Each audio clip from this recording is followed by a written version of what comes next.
ప్రభువైన యేసుక్రీస్తు నామమున ఈ చివరి వరకు అనేటువంటి ఈ కార్యక్రమం ద్వారా కలుసుకోవడం ఎంతో సంతోషం. 2025 చివరి వరకు దేవుడు మనల్ని నడిపించుకునొచ్చాడు. ఈ సంవత్సరమున చాలా ముఖ్యముగా అంటే వాక్యానికి సంబంధించిన కొన్ని ఈవెంట్స్ జరిగాయి. ప్రపంచమంతటా 2025 ఈవెంట్స్ అని చాలామంది వేస్తున్నారు. అదేలా మనము బైబిల్కి సంబంధించిన చాలా ముఖ్యమైన కార్యాలు ఏవేవి జరిగాయో ఇందులో మనం చూద్దాము. రండి కార్యక్రమంలోనికి వెళ్దాం. మొదటిగా జనవరి మాసం 2025లో డొనాల్డ్ ట్రంప్ రెండవసారిగా ప్రెసిడెంట్గా పదవి స్వీకరించాడు. 2.0 అని అంటారు. మొదటిసారి వచ్చినప్పుడు ఆయన ఇశ్రాయేలుకి రాజధానిగా యెరూషలేమును అనౌన్స్ చేశాడు. ఈసారి వచ్చినప్పుడు అధికంగా ఎదురు చూడబడింది ఆ దేవాలయానికి అయిన స్థలాన్ని వారికి ఏర్పరిచి ఇస్తాడనేదే చూడబడింది. అయితే ఈసారి ఆయన చేసింది చాలా ప్రాముఖ్యమైనది ఏదని అడిగితే అమెరికా ఆర్థిక పరిస్థితిని లేవనెత్తడానికి ఆ టారిఫ్ అని చెప్పి కొన్ని దేశాలకు మద్దతుగాను కొన్ని దేశాలకు అధిక శాతము 100%, 150% ట్యాక్స్ వేయడం అయ్యింది. అందులో ఇండియా కూడా బాధించబడిందని మనకు తెలుసు. తర్వాత వాపసు తీసుకుని మరలా వేయడం జరిగింది. ఇలా వారి ఆర్థిక స్థితిని నిలబెట్టడానికి ఏవో ప్రయత్నాలు చేస్తున్నాడు. తర్వాత ఇమిగ్రెంట్స్ ఇన్ని కార్యాలు చేయాలంటున్నాడు. అక్కడ వలస వచ్చేవారికి సిటిజన్షిప్. ఇప్పుడు ట్రంప్ గోల్డెన్ కార్డ్ అనేది ప్రవేశపెట్టాడు. ఇలా ఎన్నో విషయాలు చేస్తూ అమెరికా ఆర్థిక పరిస్థితిని కాపాడటానికి ఏమేమో చేస్తున్నాడు. బేసికలీ ట్రంప్ వచ్చి ఒక వ్యాపారవేత్త అంటే బిజినెస్ మ్యాన్. సో అతడు తన దేశాన్ని ఆర్థికంగా బలపరుచుకోవడం అనేది ఒక పద్ధతి, అలాగే చేయాలి, అదే చేస్తూ ఉన్నాడు. అయితే దేవుడు ఆయన ఎన్నుకున్నందుకు ఒక ఉద్దేశం ఉంది కదా. రాజులను త్రోసి నియమించేవాడు ఆయనే కదా. అప్పుడు ఆయన ఈ తీసుకొచ్చినందుకైన ఉద్దేశాన్ని నెరవేర్చాడా అన్నట్టయితే హఠాత్తుగా ఈయన పీస్ డీల్ అని చెప్పి ఈ సమాధాన ఒప్పందాలు చేస్తూ నోబెల్ ప్రైజ్కై ప్రయత్నం చేశాడు. ఆ కార్యము తనకు విఫలమైపోయింది. ఇప్పుడు ఈ ట్రంప్ యొక్క పీస్ డీల్ అంతా కొంత మారింది. ఇప్పుడు గాజా డీల్ తేవడమైంది. అది పూర్తిగా ముగిసేట్టు కనపడలేదు. ఆరంభ స్టేజిలో గాజాలో పోరాపినట్టే ఉండింది గాని అది దాటి రెండో లెవెల్కి ఆ పీస్ డీల్ అందిందా అంటే అది వెళ్లలేదు. సో ఈ ట్రంప్ యొక్క ఈ సెకండ్ 2.0 ఈ 2025 వరకు అంత సక్సెస్ఫుల్ అని చెప్పలేము. అయితే ఇది వెళుతూ ఉంది. 26లో ఆయన ఆ దేవుడు తెచ్చిన ఉద్దేశాన్ని నెరవేరుస్తాడో మనకు తెలీదు, కానీ ఎదురు చూస్తున్నాం. ఆయన ఏం చేయబోతాడో ఇకపైనే మనం చూడగలం. రెండవదిగా ఇస్రాయేల్ పాలెస్టైన్ సమస్య మరో ఘట్టానికి చేరింది. ఇది 2023 అక్టోబర్ 7న ఆరంభమైంది. అక్కడ ఆరంభమైన ఈ యుద్ధము అంటే ఆ కొండ నిమిత్తం ఆరంభమైంది. అలెక్సా స్టామ్ అని ఆరంభమైంది. అట్లే ఒకదాని తర్వాత ఒకటి జరుగుతూ ఉండింది. అట్లే ఇస్రాయేల్ వారు ఆ యుద్ధ భూభాగాన్ని కైవసం చేసుకుంటూ వెళ్ళింది. తూర్పు వైపున, గాజా వైపున, అట్లే ఖతార్ వరకును. ఇటువైపు ఇరాన్ 12 రోజుల యుద్ధం ముమ్మరంగా జరగడంతో ప్రపంచ యుద్ధంగా మారుతుందని ఎదురుచూసిన కార్యం. అయితే అది చివరికి చర్చల ద్వారా ఆపివేయబడింది. కానీ ఇప్పుడు మరలా ఇరాన్ ఇజ్రాయెల్ యుద్ధం ఆరంభించడానికి అన్ని కార్యాలు రెడీగా ఉన్నాయి. ఇప్పుడు ఇరాన్ తన మిత్రు దేశాలతో కలిసి తనను బలపరుచుకుంటుందని ఇజ్రాయెల్ చెప్తోంది. ఇది ఇయర్ ఎండ్ లోపల, అంటే ఇది మేము ఒక 5 రోజుల అనంతరం మీకు అందిస్తూ ఉన్నాం. ఈ సంవత్సరం లోపల ఈ యుద్ధం ఆరంభమవుతుందా అని కూడా ఎదురు చూడబడుతుంది. సో ఈ గాజా ప్రాంతంలో ఒక గొప్ప యుద్ధాన్ని ఈ సంవత్సరం మనం చూశాం. అది దాటి చాలా ముఖ్యంగా యెషయా ప్రవచనం నెరవేరున్నట్లుగా దాదాపు 70,000 పాలస్తీనీలు ఒక గొప్ప రీతిలో ఫెమైన్ అని చెప్తారు, అంటే క్షామాన్ని సంధిస్తున్నారు. చిన్న చిన్న పిల్లలు కష్టపడుతున్నారు. అక్కడ ఒక బిస్కెట్ ప్యాకెట్ దాదాపు 500 రూపాయల నుండి 4,000 రూపాయల వరకు కూడా ఖరీదు చేసింది. సో భయంకరమైన పరిస్థితి ఏర్పడింది. ఈ కరువును అది సరిచేయడానికి ప్రపంచ దేశాలు ఎన్ని కార్యాలు చేసినా ఇస్రాయేల్ ఒప్పుకోలేదు. ఎందుకు ఇస్రాయేల్ ఒప్పుకోలేదని వారు చెప్పిన కారణం ఏంటంటే, మీరెంత సహాయపడినా హమాస్ తీసుకుంటుంది, వాళ్లే యూజ్ చేస్తారు. అందులో వాస్తవం ఉందా అంటే కొంత వాస్తవం ఉంది. ఏంటంటే హమాస్ యొక్క బంకర్స్ అన్నీ యుఎన్ యొక్క ఆఫీస్ క్రింద ఉండేవి. వారి యొక్క బంకర్స్ అన్ని కూడా హాస్పిటల్స్ క్రింద ఉండేవి, యుఎన్ హాస్పిటల్స్ క్రింద ఉండేవి. అలాగుండేప్పుడు వారిని ఎలా నమ్మేది? ఇది వదలము, అట్లా పంపిన వారు తీసుకుంటారు అని వారు చెప్పడమైంది. సో ఈ యుద్ధములో దాదాపు ఈ సంవత్సరములోనే 70,000 మంది తమ ప్రాణాలు కోల్పోయారు. ఇది మరో స్థాయికెళ్తుంది. దాదాపు గాజా ప్రాంతమంతా కూడా బాంబుల తాకిడికి గురయింది. నివాస యోగ్యము కాని ప్రాంతముగా చెప్తున్నారు.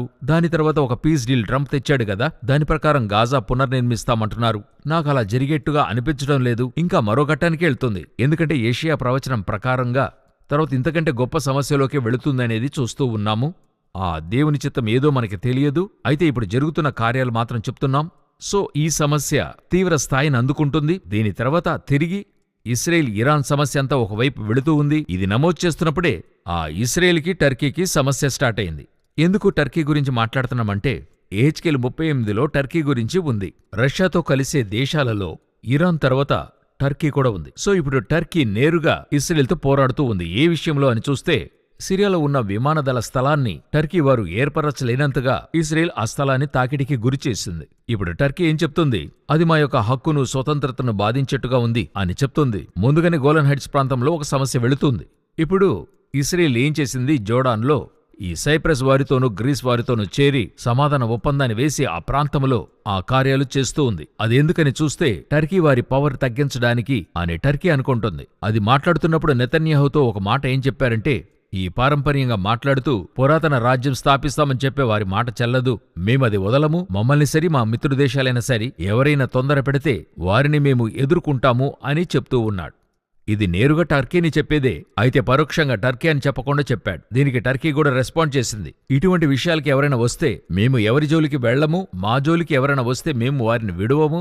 ఇది మాత్రమే కాదు, 70,000 మంది చనిపోవడానికి కారణమైన వారు మాట్లాడటానికి అధికారం లేదని ఎర్డోగన్ టర్కీ అధ్యక్షుడు చెప్పాడు. మరికొన్ని సమస్యలు తలెత్తుతున్నాయి. ఇది ఇజ్రాయెల్ పాలెస్టీనియన్ కాన్ఫ్లిక్ట్ యొక్క చాలా ఇంపార్టెంట్ అప్డేట్స్గా ఈ సంవత్సరం జరిగిన విషయం.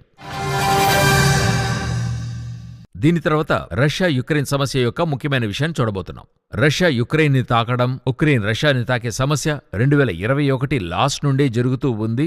దాదాపు 2022 నుండి ఈ సంవత్సరం వరకు జరుగుతూనే ఉంది. ఇప్పుడు అది దాటి ఏంటి సమస్య అని అడిగినట్లయితే, రష్యా యొక్క ముఖ్యమైన ప్రాంతాలన్నిటినీ ఉక్రెయిన్ తాకింది. ఇప్పుడు ఈ ప్రోగ్రాం నమోదు చేస్తున్న వేళలో ఉక్రెయిన్ యొక్క పెద్ద పట్టణాన్ని రష్యా తిరిగి పట్టుకుంది, యుక్రెయిన్ వెనక్కి తగ్గింది. ఇప్పుడు ఈ సమస్య అధిక స్థాయిలో వెళ్లి యూరోపియన్ యూనియన్ ఇందులో తలపెట్టింది. ఇప్పుడు ఐరోపా దేశాలన్నీ రష్యా యొక్క ఆయిల్ మరియు వారి వాణిజ్య కార్యాలకు నిషేధాలు విధించారు. ఇది గొప్ప తాకిడిని రష్యాకి కలుగజేసింది. రష్యా చెప్తుంది, మీరు ఏది చేసినా మమ్మల్ని మీరేం చేయలేరు అని చెప్తూ ఉన్నారు. ఇప్పుడు యూరోప్ అంటుంది, రష్యా ఒక గొప్ప తాకిడికి రెడీ అవుతుంది, అది ఎలాగైనా అధిగమిస్తాం అంటున్నారు. ఇప్పుడు రష్యా యుక్రెయిన్ సమస్యగా ఉన్నది యూరోప్ రష్యా సమస్యగా మారుతోంది. సో ఈ సమస్య ఇటువైపు మీరు బాగా గమనిస్తే ఇజ్రాయెల్ బయలుదేరి టర్కీ వరకు వచ్చింది, అటువైపు చూస్తే రష్యా యూరోప్లోనికి వస్తుంది. ఇప్పుడు అన్నీ కూడా ఆల్మోస్ట్ ఒక ప్రమాదకరమైన పరిస్థితికే వస్తుంది. ఇది ఈ సంవత్సరం జరిగినటువంటి ముఖ్యమైన కార్యాలు. ఇది వచ్చే సంవత్సరం కూడా కంటిన్యూ అవుతుంది, ఇంకా ముగియలా. అంటే ఈ వీడియో తీస్తూ ఉన్నప్పుడే యుక్రెయిన్ ప్రాంతంలో గొప్ప తాకిడిని రష్యా జరిపి వారు యుక్రెయిన్ యొక్క ఒక ప్రాంతాన్ని తిరిగి తీసుకున్నారు. సో ఈ కార్యాలన్నీ వచ్చే సంవత్సరానికి అది కంటిన్యూ అవుతుంది. పీస్ డీల్కి పనే లేదు. ట్రంప్ చెప్పాడు, నేనొస్తే రష్యా యుక్రెయిన్ సమస్య ఆపుతాను. ఆయన వచ్చే సంవత్సరం కాబోతుంది. అది ఇంకా స్టాప్ అయినట్టు కనపడటం లేదు, ఇంకా మరో ఘట్టానికే చేరుతూ ఉంది. సో లోకమంతా అన్రెస్ట్ పరిస్థితిలో ఉంది. అంటే అన్ని ప్రాంతాల్లోనూ ఈ యుద్ధపు సన్నాహములు లేక యుద్ధానికైన అన్ని కార్యాలు జరుగుతూ ఉన్నాయి. దీని తర్వాత మరొక ముఖ్యమైన సంభవం కూడా జరిగింది. అది చాలా ఇంపార్టెంట్. రండి చూద్దాం. మొదటిసారిగా అమెరికా నుండి ఒక పోప్ వచ్చాడు. ఆయన పేరొచ్చి రాబర్ట్ ఫ్రాన్సిస్ ప్రివోస్ట్. ఈయనను గురించి మనం విశేషంగా చెప్పుకోవాలంటే, రోమ్ నగరంలో ఈ పొజిషన్కి అమెరికా ఎప్పుడొచ్చింది లేదు. ఏమిటి ఆశ్చర్యమంటే, ప్రపంచంలో అగ్రరాజ్యంగా ఉన్న అమెరికా ఉన్న అదే కాలఘట్టంలో మతాలలో, అంటే ఇంకా చెప్పాలంటే ప్రపంచంలో దాదాపు 140 కోట్ల క్యాథలిక్స్ ఉన్నారు. సో వారి గొప్ప నాయకుడే ఇతడు. సో మతరీతిగా గొప్ప నాయకుడు.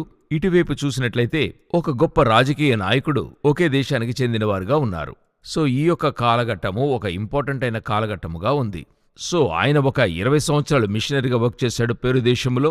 ఎంతో ఆసక్తిగా ఎదురుచూస్తున్న సమయంలో వచ్చి ఒక చారిత్రాత్మకమైన అనౌన్స్మెంట్ని ఆయన ఇచ్చాడు. అంటే మన కార్యక్రమంలో కూడా చెప్పాం, ఏంటంటే పరలోకానికి యేసుక్రీస్తే మార్గము, వేరెవరు మార్గము కాదు. అంటే ఆయన చెప్పేది అందరితో సహా మరియమ్మను కూడా చెప్తున్నాడు, అది బైబిల్కి అగెయిన్స్ట్ అయినది అని చెప్పాడు.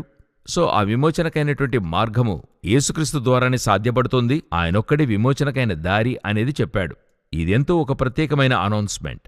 ఇలా ఒకదాని వెంబడి ఒకటి కార్యాలు చెప్పుకుంటూ వస్తున్నప్పుడు ఇప్పుడు డిసెంబర్లో ఒక ముఖ్యమైన అనౌన్స్మెంట్ ఇచ్చాడు. ఏంటంటే ఇప్పుడు ట్రంప్ ఈ ఇమ్మిగ్రెంట్స్ ఉన్నారు కదండి, వలసదారులు, వారిపైన కఠినమైన చట్టాలని వేసి వారిని బహిష్కరిస్తున్నాడు. దీనిని గూర్చి పోప్ వారు దిస్ ఇస్ డిస్రెస్పెక్ట్ఫుల్ అన్నాడు. అంటే ఇది ఎంతో అమర్యాదగా జరిగిస్తున్నాడు, సో ఇలా చేయకూడదు, ఇది చాలా తప్పు అనే అనౌన్స్మెంట్ని ఇచ్చాడు.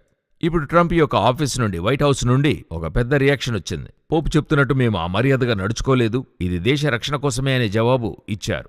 ఇదెందుకు చెప్పుకుంటున్నామని బాగా గమనించినట్లయితే, ఈ పోప్ యొక్క పదవి అనేది ఒట్టి అది ఒక మతరీతి అయిన పదవి మాత్రమే కాదు, రాజకీయ పదవి కూడా. ఎందుకంటే వాటికన్కి ఆయన కింగ్గా ఉన్నాడు, అదే సమయంలో క్యాథలిక్స్కి ఆయన మతనాయకుడుగా ఉన్నాడు. అలా ఉండటం వల్ల ఆయన రాజకీయ పరంగా మాట్లాడటానికి హక్కులు ఉన్నాయి. ఒక దేశ నాయకుని పోలి ఆయన చెప్తున్నాడు. ఈ విధంగా పోపులు మాట్లాడి సమస్యలొచ్చిన కాలముండింది. నెపోలియన్ పీరియడ్లు జరిగింది. నెపోలియన్ 1789 నుండి 99లోగా అప్పుడున్న పోపును పట్టుకుని చెరసాలలో ఉంచాడు. ఆ తర్వాత హిట్లర్ పీరియడ్లో ఇలా జరిగింది. ఇలా అనేక విషయాలు జరిగాయి చూడండి. కాని ఇప్పుడు ఈ ఘర్షణ ఏంటని, ఈయన అమెరికాలో ఉన్నాడు, ఈయన రోమ్లో ఉన్నాడు, వీరి మధ్య ఏం సమస్య వస్తుంది? ఇలాంటివెప్పుడు చెప్పలేదా? పోప్ ఇటువంటి ఉద్దేశాన్ని వ్యక్తం చేస్తున్న ఈ కాలంలో ఒక ప్రమాదం ఏర్పడుతున్నట్టుగా నేను ఫీల్ అవుతున్నా. ఎలాగంటే, యాంటీక్రైస్ట్ వచ్చేప్పుడు అతడేం చేస్తాడంటే రోమ్ పట్టణాన్ని మొత్తంగా క్యాప్చర్ చేస్తాడు. క్యాప్చర్ చేసి అతడు ఆ పోప్ యొక్క పోస్టింగ్ని తను తీసుకుంటాడు అనేటువంటిదే మనం ఎదురు చూస్తున్నాం. ప్రకటన 17వ అధ్యాయంలో చెప్పబడుతుంది. అగ్నిచేత దానిని బొత్తిగా కాల్చివేతురు అనేది ఉంటది. ఇటువంటి సంభవం జరిగిందంటే ముందుగా నెపోలియన్ చేశాడు. ఇప్పుడు అలాంటి ఒక అవకాశం ఉంటుందని యాంటీక్రైస్ట్ పీరియడ్లు జరిగేట్టుగా చూడగలం. సో ఇప్పుడు పోప్కి ఒక అగ్రరాజ్యానికి ఎదురుగా ఏర్పడే ఘర్షణ రేపు యూరోప్లో నాయకుడు ఏర్పడుతున్నప్పుడు అతనికి విరోధంగా పోప్ మాట్లాడితే ఏమవుతుందో చూడండి.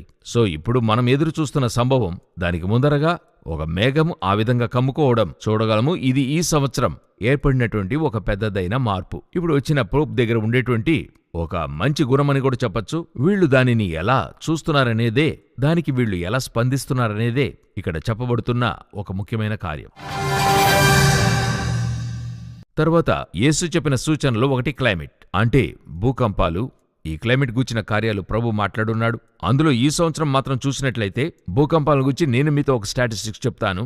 ఈ 2025లో మాత్రమే 8 నుండి 8.9 వరకు గొప్ప భూకంపము రష్యాలో వచ్చింది. 8.8 వరకు కదండి, పెద్ద రీతిలో జరిగింది. అందులో మాత్రమే చూస్తే ఆ గొప్ప రీతిలో రష్యా బాధింపుకు గురి అయింది. అదే రీతిలో 7 నుండి 7.9లో మాత్రం 15 భూకంపాలు చోటు చేసుకున్నాయి. ఈ సంవత్సరంలో మాత్రం నేను చెప్పేది, అందులో ప్రత్యేకించి మ్యాన్మార్, బర్మాలో మ్యాన్మార్లో జరిగింది. గొప్ప ప్రాణ నష్టం 7.7 స్థాయికి వచ్చింది.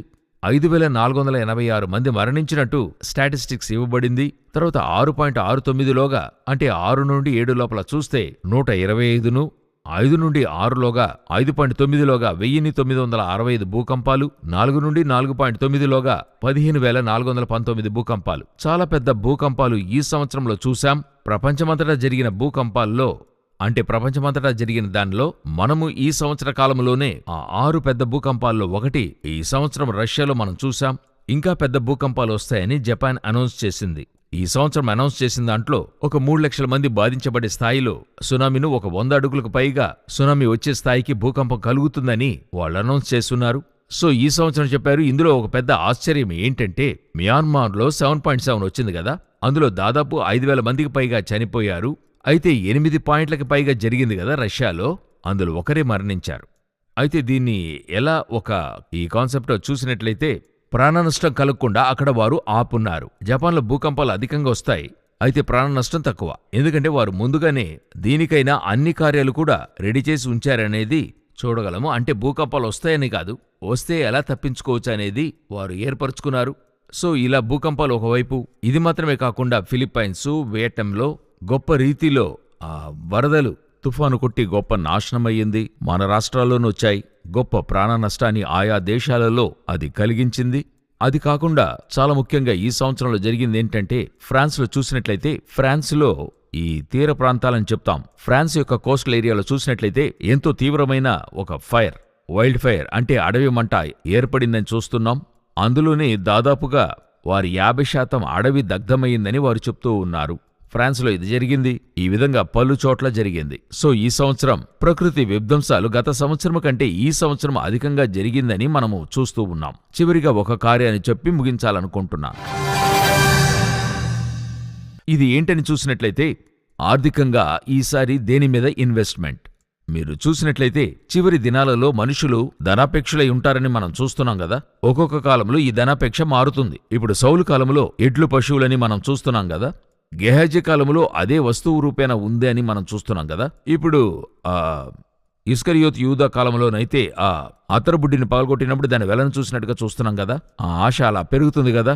అలా ప్రతి కాలఘట్టంలోనూ చూస్తున్నాం. గత జనరేషన్ వరకు చాలా ముఖ్యముగా బంగారం పైన, ఈ రోజు కూడా 10 గ్రాముల బంగారం ₹1,00,000 పైగా వెళ్ళింది కదా. ఇలా ప్రతిదీ ఉంది కదా. ఈసారి 2025లో అధికమైన ఇన్వెస్ట్మెంట్ ప్రజలు దేని మీద చేశారో, ప్రపంచంలో ఆ ఇన్వెస్టర్స్ లేక ధనవంతులు ఎందులో ఇన్వెస్ట్ చేశారని అడిగితే ఏఐ టెక్నాలజీ మీద ఇన్వెస్ట్ చేశారు. ఆర్టిఫిషియల్ ఇంటెలిజెన్స్ అని చెప్పేదాని మీద వారు ఇన్వెస్ట్ చేస్తున్నారు. దాదాపుగా $1.5 ట్రిలియన్ ఈ 2025లో మాత్రమే చేస్తున్నారు. 2026లో $2 ట్రిలియన్ ఇన్వెస్ట్ చేయడానికి వారు రెడీగా ఉన్నారు. అంటే అన్నిటికంటే అధిక పక్షమైన ఇన్వెస్ట్మెంట్ ఈ సంవత్సరం ఏఐ, ఆర్టిఫిషియల్ ఇంటెలిజెన్స్. మనం దీని గురించి చాలా చెప్పుకున్నాం. ప్రత్యేకించి దీని యొక్క father of artificial intelligence Geoffrey Hilton తను ఏం చెప్తున్నాడని అడిగితే 2030లోగా ఇది మోసమైన దారికెళ్తుంది. ఇది ఆయన మాత్రమే కాదు, ఒక 850 మంది దీని గురించి రాసున్నారు. పలు నిపుణులు చెప్తున్నారు, వద్దు ఇది చాలా వర్స్ట్గా వెళ్తుంది. ఏఐ నుండి ఏజీఐ అయింది, ఆర్టిఫిషియల్ జనరల్ ఇంటెలిజెన్స్ అయింది. ఇది తర్వాత ప్రపంచాన్ని తన కంట్రోల్ కిందకి తీసుకొచ్చేందుకైనా చాలా ముఖ్యమైన పనిని చేయడం మనం చూస్తున్నాం. అయితే ప్రపంచ ఆర్థిక స్థితిలో బాగా చెప్పుకోదగిన, నాకు తెలిసి నా నాలెడ్జ్కి తెలిసొచ్చి దాదాపు 30 సంవత్సరాలకు పైగా పేరుగాంచినవాడు బిల్ గేట్సే.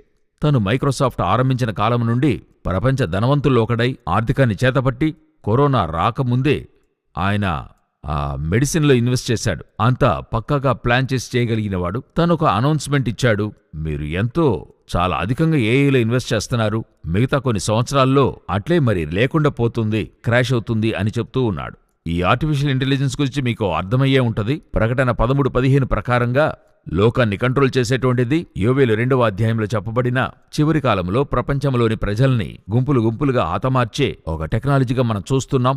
ఇప్పుడు అది తయారవుతూ ఉంది. సో ఇప్పుడు ఇవన్నీ 2025లో జరిగిన మెయిన్ ఈవెంట్స్. బైబిల్లో చెప్పబడేదానికి రిలేటెడ్ ఈవెంట్స్, పెద్ద పెద్ద భూకంపాలు, వరదలు, అలాగే రాజకీయ మార్పులు, యుద్ధాలు, దానితో పాటు జనం మీదికి జనము, జెన్జీ పోరాటాలు బంగ్లాదేశ్లో పలుచోట్ల జరిగాయి. జెన్జీ పోరాటాలు, ఇటువంటి ఎన్నో కార్యాలు, రాజకీయంగా ఎన్నో పోరాటాలు, ఇవన్నీ కూడా మనం చూస్తూ ఉన్నాం. 2025 ఆరంభించేప్పుడు ఇది ఎలాగుంటుందో అని చెప్పి మనకు తెలీదు. కానీ ఈ సంవత్సరాన్ని గురించి ఎన్నో గొప్ప విషయాలు, ఇలాగుంటుంది అలాగుంటుందని ప్రవచనం చెప్పిన వాళ్ళు ఉన్నారు. మీరు అది ఎదురు చూస్తూ ఉండుంటారు. అయితే ఇదే నిదర్శనంగా జరిగిన విషయాలు. అయితే ఇందులో ఒక విషయాన్ని చెప్పి ముగించాలనుకుంటున్నా. ఏంటి తెలుసా? ఈ 2025లో ఇన్ని సంభవాలు జరిగినప్పటికీ మన రక్షకుడైన దేవుడు తన రెక్కల చాటున మనల్ని మరుగు చేసి ఆయన మనల్ని కాపాడాడు.